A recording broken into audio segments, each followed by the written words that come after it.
준비해 주시면 되고요. 이번 두 번째 강연에서 교수님께서 역사에 대해서 많이 이야기를 해주신 것 같아요. 근데 제 기억을 좀 되짚어 보면은 한국에서 한국 역사, 국사 교육을 받았을 때를 기억을 되살려 보면은 맞죠. 가르치는 사람도 억울해하면서 가르쳤고 그거를 받아들이는 학생 입장에서도 좀 자부심을 느끼기 어려웠거든요. 어떤 의미에서는 한국의 이 근대화 과정에서 여러 가지 어려움이나 슬픈 일도 있고 그 모순도 많았고 우리는 잘 살기 위해서는 뭐 큰 자동차도 타고 큰 집에서 살아야 되고 약간 미국식 뭐 그런 생활을 해야 성공했다는 그 상식이 돼버렸습니다. 한국 전통 문화의 하나 특징은 가장 중요한 것은 눈에 보지 않아요. 우리 신념, 그래서 이런 그런 가치관, 신념이나 그는 핵심이었어요. 다만은 그런 의미에서 정신적인 생활을 강조하고 그런 눈이 보이지 않은 그런 정신 생활, 영적인 그런 체험, 그 다음에는 자기 도덕 윤리를 중심으로 그런 신념에 강조하는 전통에 대단한 가치 있다고 생각하고 그리고 그쪽에 조금 더 회복하면 좋겠습니다. 네. 자, 이제 여러분 키워드 들어주시면 우리 교수님이 찾아가서 퀘스천분들 질문에 답을 드리도록 하겠습니다.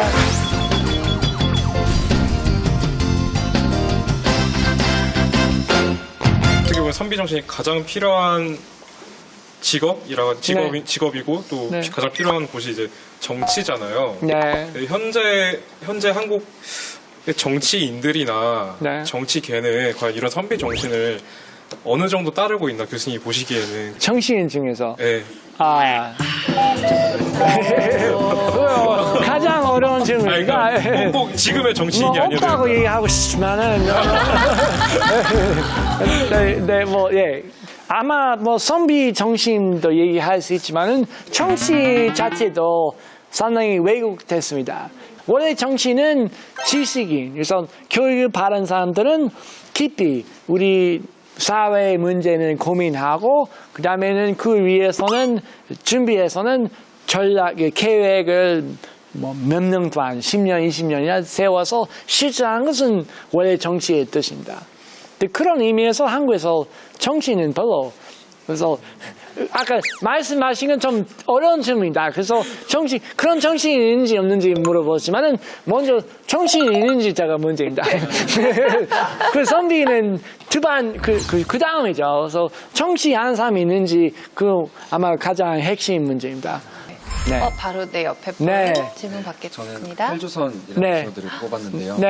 이게 헬조선이란 말이 어쨌든 지금 청년들이 특히 막 노력을 해도 취업도 안 되고 뭘 해도 안 되는 지금의 우리나라를 좀 자조적으로 표현을 한 건데 여기에 헬 한국이나 헬 대한민국이 아니라 헬 조선이 붙은 이유 중에 하나는 조선이라는 나라에 대해서 가진 아까 역사 얘기도 하셨는데 어딘가 뭔가 폐쇄적이고 뭔가 후진적이고 구린 그런 느낌을 주는 그 알게 모르게 배운 것들 가지는 게 영향을 줬다라고 생각을 해요. 그래서 아까 시작할 때도 말씀하셨지만 일제시대 이전에 그 조선의 역사가 꽤나 지금의 우리나라랑 가까운 역사고 긴 역사였는데 거기서 좀 배울 만한 점들이 있을지 여쭙고 싶습니다. 조선이라는 단어 자체는 매우 미묘하죠. 두 가지 일제시대에서 좀 다르게 약간 이용하는 거 있고, 그 다음에는 남북에 북한에서 조선 얘기하고 이쪽에 한국이라는 표현도 선택해서 다르게 있고, 조선이라는 표현 자체는 원래는 나쁜 의미 없었어요. 원래 나쁜 의미 없었고, 그래서 예를 들면 교육의 경우는 옛날 소원에서는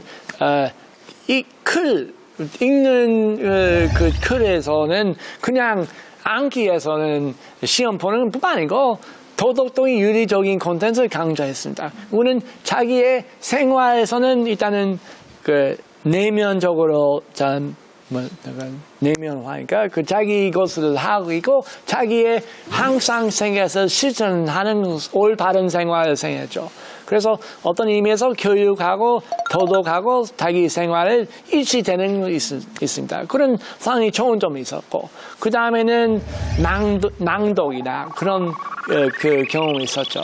낭독하면 또 기억이 오래 갑니다. 그 다음에 교육에 대한 약간 복합적인 체험이 있어야 잘 기억할 수 있습니다. 글만 읽고 않게 한다면은 그 기억은 오래 안 갑니다. 그래서 그 불쌍한 많은 한국 학생들은 대단히 열심히 20년을 공부했지만은 그 다음에 40대, 50대 때는 다 깨끗하게 잊어버려요. 왜냐하면은 체험이 없었어요. 그래서 체험이 중요하죠. 근데 서원 옛날에 서원 향기여서는 얘기 뭐 암기하는 뭐 어떤 의미에서 하지만은 낭독하면 또 하고 그다음에 선생님하고 콘텐츠에 대해서 대화도 하고 자기끼리도 했습니다. 그거는 회복하면은 많은 문제를 해결할 수 있다고 봅니다. 다만은 단순한 복고주의 아니고 당연히 과거에 돌아갈 수 없습니다. 그 안에는 좋은 점을 발췌해서 우리 현대 상황을 또 고려해서 새로운 문화, 새로운 문명을 만들고 그 문화는 한국에도 가장 중요하지만은 세계의 하나 모범적인 나라가 될 수 있죠. 일단 지금 세계화 국제화 시대가 되어서 우리나라에 귀화하는 외국인들도 많고 네. 한국인들이 외국에 나가서 외국 국적을 취득을 하고 살아가는 경우가 많습니다. 네, 그렇죠. 한국인이라는 그 단어를 어떻게 규정 지을 수 있는지를 좀 질문드리고 싶습니다. 네. 아마 민족이란 발상 생각 자체는 역사적으로 여기 그 무슨 편전이 있었어요. 사실 19세기는 민족 얘기해서 단일 민족 얘기가 없었어요. 다 약간 포괄적인 의미에서 했습니다. 현대 한국에서는 먼저 우리 다문화 뭐 저뿐만 아니고 다문화 나라 되고 있습니다. 한 외국인 아니면 한 반 정도는 다문화는 뭐 150만 명 정도 뭐 저는 정확한 숫자는 모르겠지만 상당히 있고 앞으로 고령화 문제 생각할 때 더 많아질 겁니다. 그래서 우리의 숙제는 일단 한국 또 큰 대한민국 또 큰 한국인을 생각해야죠. 또 많은 사람이 한국 약간 자기 나라를 느낄 수 있고 그 위해서는 아마도 다문화 학생 아니면 외국인 뭐 귀화한 외국인한테는 한국 전통 문화를 자기 문화 될 수 있도록 재해석이 필요합니다. 동인간, 뭐 성비 정신, 기타 공동체, 뭐 마을 공동체를 그렇게 자신 있게 생각해야 그렇게 성공적으로 전달할 수 있습니다. 네. Do you know 무슨 말인가 궁금해서 조금 설명이 필요하죠. 네. 네, 안녕하세요. 제 질문은 Do you know 싸이인데요. Do you know style? 무슨 말인지 잘 몰라서. 이제 강남스타일이라는 곡을 되게 히트를 시키면서 네. 한국 사람들이 외국인들에게 제가 생각했을 때는 우리가 우리나라를 외국인들한테 알릴 때 참 그런 방법들이 부족한 것 같고 그 방법 중에 하나가 좀 이런 Do you know 싸이로 나타나는 것 같아요. 네. 알리고 싶은 가치관도 많은데 그걸 어떻게 알려줘야 할지 그걸 잘 모르겠어서 네. 아마도 뭐 예를 들면 프랑스나 뭐 이탈리아하고 비교하면 좋을지도 몰라요. 많은 경우는 프랑스 시골 가면 마을 가면은 거기 사시는 분들은 외국인한테는 인사할 때는 자기 마을 역사이나 더 자랑스럽게 소개할 경우도 많고 여러 가지 문화 콘텐츠 소개하는 건 많습니다. 근데 한국에서 사실 거의 없죠. 왜 그랬을까요? 저도 잘 질문하고 있습니다.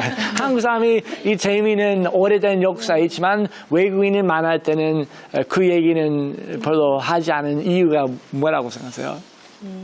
우리 이야기를 해야 될 때는 사실 뭘 전해야 할지에 대해서 잘 모르겠다라는 네. 생각도 했고 갑자기 이 친구들을 붙잡고 우리는 유교라는 문화가 있어 라고 하기에도 저도 잘 모르고 네. 그러다 보니까 조금 알려주기 쉬운 케이팝이나 그런 네. 가수들을 많이 얘기해 준 게 아닌가라는 네. 생각이 들어서 아마 저도 잘 몰랐고 네. 또 그랬기 때문에 그렇게 질문을 많이 했던 것 같아요. 네. 뭐 그 말씀은 일리 있어요. 어떤 의미에서 쉽게 뭐 맥주 마시면서 할 수 있는 것은 사이가 맞죠.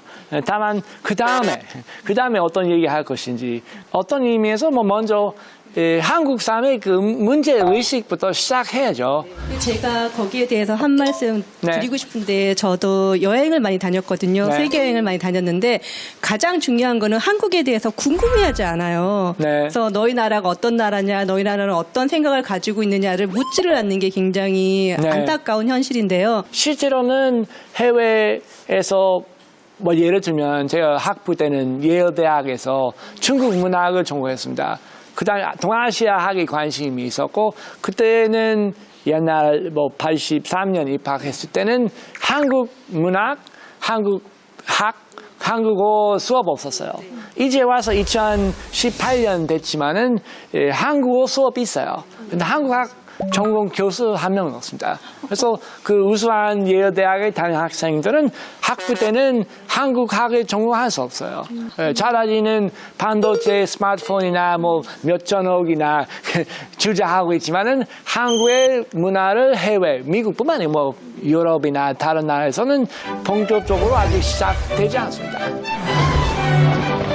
미국의 경우는 고등학교에서는 외국어로서는 한국어 가르치는 고등학교 거의 없습니다.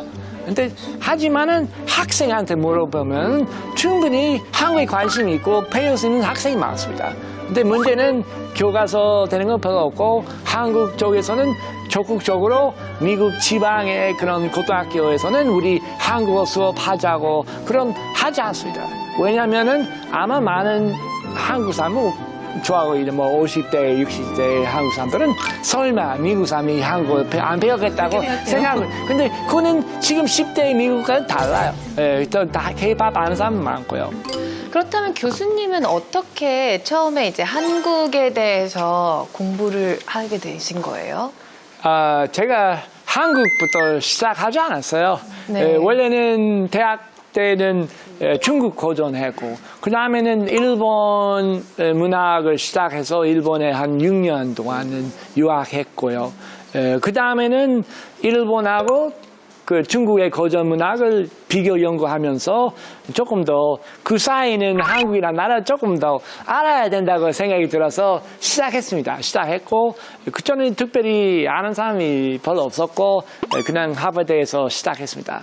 거의 개척하신 거네요. 그렇죠? 뭐 개척이 아니지만은 일단은 추가로 조금 1년 동안은 갔다 올만 하다고 생각했죠. 뭐 한 1년이나 2년 있다고 생각했지만은 이제 벌써 11년 됐어요. 네, 그런 역사입니다. 네. 우리 대한민국의 역사나 문화가 정말 좋은데 그 정체성을 잘 보여주기 위해서는 교수님께서는 어떤 식으로 지금의 상업적인 것도 물론 포함되고 하지만 어떤 식으로 바뀌어 나가야 되고 해야 되는지 그게 제일 궁금했습니다. 네, 여러 가지 대답이 있고 아마 짧게 할 수 없습니다. 아주 복잡한 문제입니다. 예를 들면은 한옥마을. 제가 지난주도 하나 새로 생긴 한옥마을 갔습니다. 다 비슷합니다. 약간 롯데월드처럼 하는 거 있고. 그래서 제 보기에는 아마 가장 문제되는 부분이 그 지역의 역사이나 고유 문화는 전혀 소개되지 않습니다. 약간 무슨 성공하려면은 먼저 그 마을이나 역사가 뭐인지 고대부터 지금까지 뭐가 있는지 그 다음에는 지난 200년, 300년 어떤 유명한 사람이 있는지 어떤 그 공예이나 전통이 있는지를 다시 확인하고 그런 바탕으로 한옥마을 만들면 그러면 진정한 좀 의미 있는 한옥마을도 될 수 있습니다. 사우스 or 노스인데요. 이제 네. 외국에 나가서 친구들을 혹시 만나게 되면 항상 Where are you from? 이렇게 물어보고 저는 I'm from Korea 이렇게 대답을 하면 그 다음에 꼭 물어보더라고요. South or North 이렇게 물어봤는데 저는 한국에서 살다 보니까 이게 South나 North가 별로 중요한 게 아닌데 외국 친구들은 그걸 굉장히 궁금해하고 항상 물어보더라고요. 그래서 도대체 외국인의 시각으로 한국의 그 South Korea와 North Korea를 어떻게 바라보고 계신지 있는지 첫 번째로 궁금하고요. 네. 그리고 지금 이제 북한과 이제 남한이 좀 평화적인 네. 화해 무드에 들어섰는데 앞으로 통일 한국을 대비하면서 한국이 이런 이미지를 어떻게 전 세계에 알릴 수 있는지에 대한 네. 방법을 혹시 생각해 보신 게 있다면 그 두 가지를 여쭤보고 싶습니다. 네, 매우 중요하고 힘든 질문입니다. 북한에 대한 외국인의 경우는 한국 사람도 그렇지만은 제대로 북한을 소개되지 않습니다. 그래서 사람이 어쩔 수 없이 이상하게 느끼죠.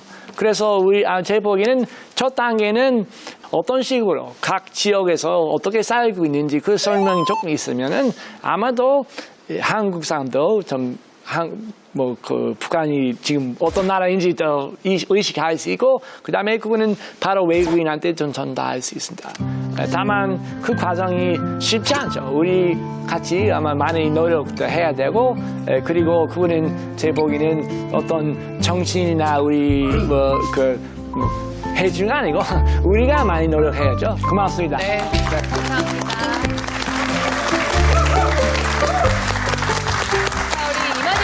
함께 이야기를 나눠봤는데요. 오늘 어떠셨는지 소감 한번 들어볼게요. 네. 교수님께서 하신 말씀 중에 더 큰 대한민국, 이 말이 가장 크게 와닿았고요. 한국인으로서 어떻게 우리가 미래에 대해서 나아가야 할지, 또 우리가 어떻게 대처해야 될지를 알아갔던 뜻깊은 시간이었던 것 같습니다. 네, 감사합니다. 또 뒤에 분 소감 들어볼까요? 네. 교수님 뵙고 나서 저도 숙제가 하나 생긴 것 같아요. 되게 오늘 말씀해 주시는 내용들을 열심히 숙지해서 좀 염치 있는 어른이 돼야겠다라는 생각이 들어서 오늘부터 숙제 열심히 하겠습니다. 감사합니다. 자, 그렇다면 우리 교수님은 어떠셨는지 궁금해요. 이 퀘스터 분들과의 대화를 통해서 오늘 어떤 고민거리, 어떤 숙제, 어떤 영감을 얻고 가셨는지 말씀 좀 해주시죠. 네, 숙제 많이 받았습니다. 또 열심히 해야겠습니다. 특히 한국이 지구적으로 어떤 더 큰 문화적인 그런 활동할 수 있는지 좀 구체적으로 또 고민도 해야 되고, 그 다음에 특히 요즘은 남북의 교류 시작해서 어떻게 한국은 통일된 한국은 위대한 나라 만들 수 있는지 외국인, 그 다음에 한국인 양쪽에 좀 섞여 있는 사람으로서 또 많이 노력하고 또 많이 공부하겠습니다. 네, 숙제 잘해주시길 바랍니다. 예, 열심히 하겠습니다. 네. 자, 제가 오늘 처음에 교수님을 소개할 때 한국인보다 더 한국을 잘하는 학자라고 소개를 해드렸는데요. 조금 정정을 해야 될 것 같습니다. 네. 그냥 한국인이십니다. 네. 그리고 한국식 유머를 굉장히 잘 구사하시는 분입니다. 겸손인 줄 알았는데 살짝의 너스레도 있고요. 직설적이고요. 네, 굉장히 한국식 유머도 잘 구사하시고 또 무엇보다도 한국을 너무 사랑하십니다. 자, 오늘 이완열 교수님과의 대화를 통해서 우리 모두 우리를 그리고 자랑스러운 대한민국을 다시 한번 되새김하는 시간이 되었기를 바라겠습니다. 자, 오늘 질문은 여기까지 받겠습니다. 고맙습니다.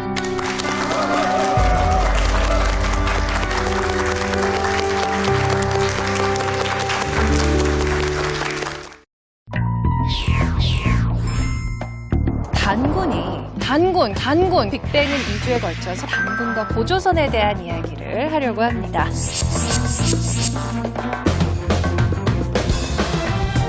단군은 신화 속의 인물일까요? 실존 인물일까요? 생소하죠. 요하문명. 요하문명이 80년대 이후부터 새롭게 발견되고, 저처럼 그거는 실제 역사의 가능성이 굉장히 높다고 보는 사람들도 있어요.